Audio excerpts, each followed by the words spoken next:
Hello everybody and welcome to this short recording around an example professional discussion for early years educator structured observation 2.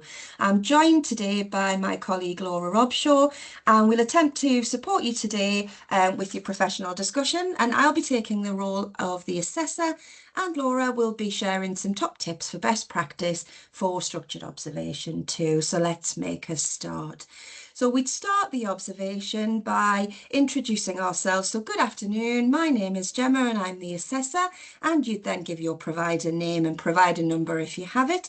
And today I'm carrying out a professional discussion for structured observation 2 with Laura.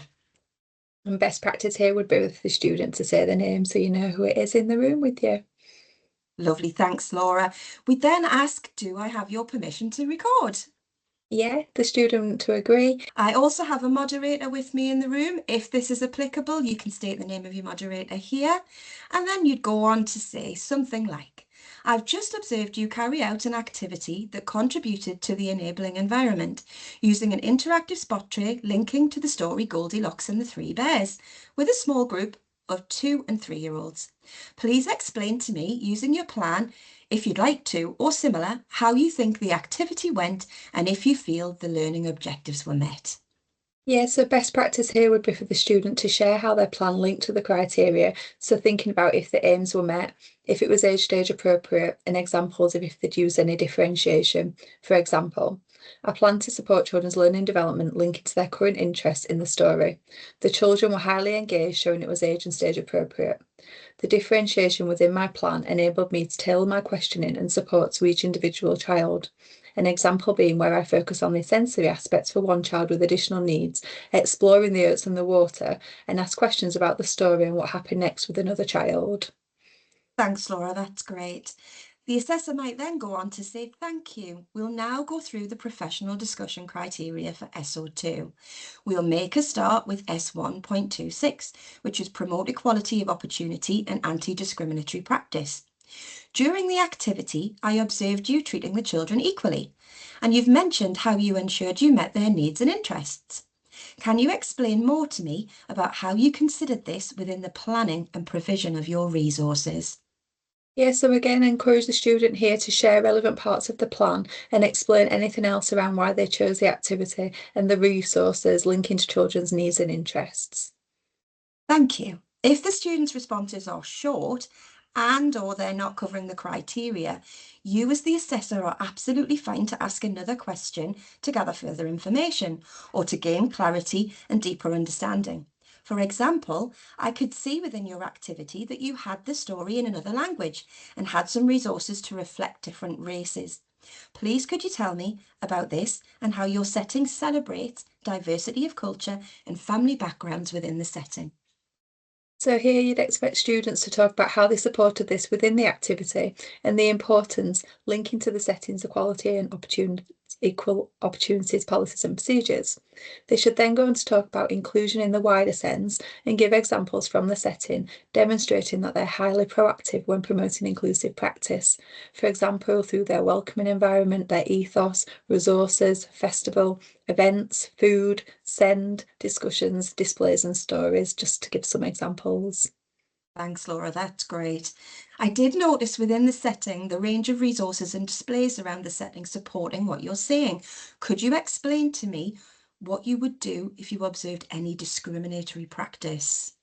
So to make sure you're meeting the marking bands here, the student should explain with examples of things they might have seen and done, or if they've not observed it or not had to do it, they should give some examples and explain how they would challenge this to show their understanding. It might be sharing different examples, such as if it was a child, a staff member or a parent. Brilliant, thank you. So the next criteria is S3.7 and 3.8, which is plan and lead or facilitate educational activities and play opportunities to meet the needs of all children. This includes additional needs if relevant, within a range of areas of learning and development as stated in the early years curriculum. The questions are set out within the tutor guide, so I will just read through these to ensure all the information is captured. Please can you tell me how you recognise when a child is in need of additional support? Were there any children within your activity that needed this? How did you know and what support did you give? So best practice would be the students to contextualise to the activity and talk about the children that they were working with and any additional support that they needed.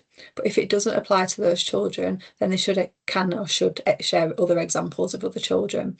They need to use the plan to talk about how they planned for these, again, including any special educational needs. So you mentioned before about recognising and planning for the needs and interests of the children.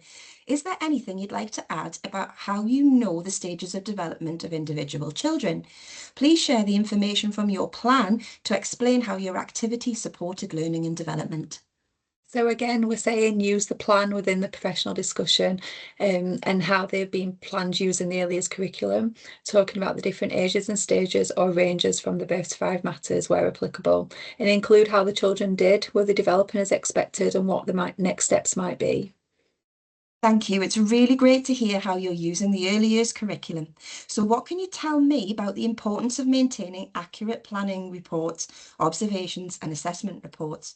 And what systems do they use at your setting? Yes, so best practice here would be for them to share the systems that they use and demonstrating their understanding of the observe, plan, assess, review process. So is there anything else you can tell me about the importance of the prime areas of learning for children's holistic development? So yeah, again, sharing the plan with you, talking about the prime areas and how they underpin the specific areas of learning and development. Great. So can we extend that then? So can you explain a range of underpinning theories and philosophical approaches to how children learn and develop and their influence on practice? And again, encouraging them to share the plan again, talk about what they've included in the plan, were they seen in the activity, did they underpin practice, is there anything they might change or any theories that they would use next time? You've talked about the early years foundation stage, but is there anything you'd like to add about the current early years requirements? So on this bit, if they've covered about the EYFS, they might have covered about birth to 5 matters, but if not, they might want to cover that a little bit more. They might want to cover areas such as the welfare requirements, the learning development requirements, and demonstrating their understanding of the statutory framework. They may then reference the non-statutory documents or anything else that they use at placement. Thanks, Laura. And lastly, is there anything you'd like to tell me about how planning is informed by working alongside parents and other professionals? So here the students should share how they worked with colleagues and parents to support the planning. It should be contextualised within the activity and what they might do next. They could also share their understanding of importance of working with others to support children to progress. Thank you. Is there anything else you'd like to share? No? Would you like me to go over any of the criteria, or are you happy with the responses you've given? I'm happy. Thank you, Laura. That's the end of the discussion. So thanks for joining us on this recording. We really do hope that it will support you with structured observation 2 for the early years educator pathway. Please do look out for more videos on our YouTube channel, as we'll be recording for SO3 for early years educator, and also some recordings for the assistant teaching pathway as well. Thanks so much, Laura. Thank you. Bye.